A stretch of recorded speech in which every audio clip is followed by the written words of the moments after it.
ഈ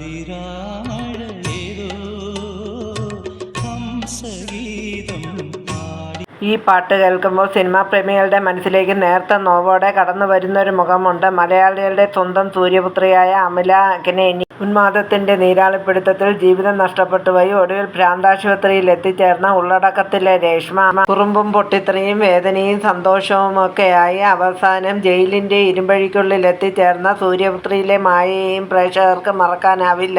ഈ കഥാപാത്രങ്ങൾക്കാവശ്യമായ എല്ലാ ഭാവങ്ങളും അമലയുടെ കണ്ണുകളിൽ ഭദ്രമായിരുന്നു.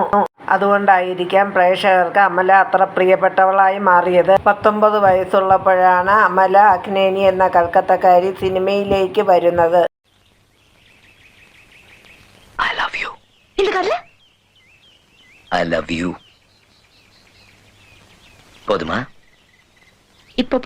കൽക്കത്തയിൽ നിന്നും നേവി ഓഫീസറായ അച്ഛന്റെയും ഐറിഷ് വംശജയായ അമ്മയുടെയും പ്രിയപ്പെട്ട പുത്രിയാണ് അമല. സിനിമയിലേക്ക് വരുന്നതിന് മുമ്പ് നല്ലൊരു ഭരതനാട്യം നർത്തകിയായി അറിയപ്പെട്ടിരുന്ന അമല മോഡലിംഗ് രംഗത്തും സജീവമായിരുന്നു. തമിഴ് സിനിമാ സംവിധായകൻ ടി രാജേന്ദ്രൻ സിനിമയിലേക്ക് കൊണ്ടുവന്ന അമലയ്ക്ക് മൈഥിലി എന്നൈ കാതലി സിനിമ അപൂർവ ഹിറ്റ് ആയതോടെ തമിഴ്, തെലുങ്ക്, കന്നഡ, മലയാളം ഭാഷകളിൽ സൂപ്പർ താരങ്ങളുടെ നായികയായി 80കളിലും 90കളിലും നിറഞ്ഞു നിൽക്കാൻ കഴിയും. 5 ബോളിവുഡ് സിനിമയിൽ അഭിനയിക്കാനുള്ള ഭാഗ്യവും അമലയ്ക്ക് ലഭിച്ചു.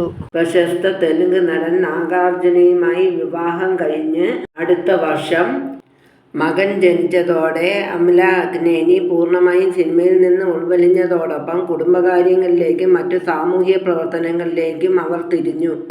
ഹൈദരാബാദിലെ ബ്ലൂ ക്രോസ് എന്ന സംഘടനയുടെ സ്ഥാപകരിൽ ഒരാളാണ് അമല.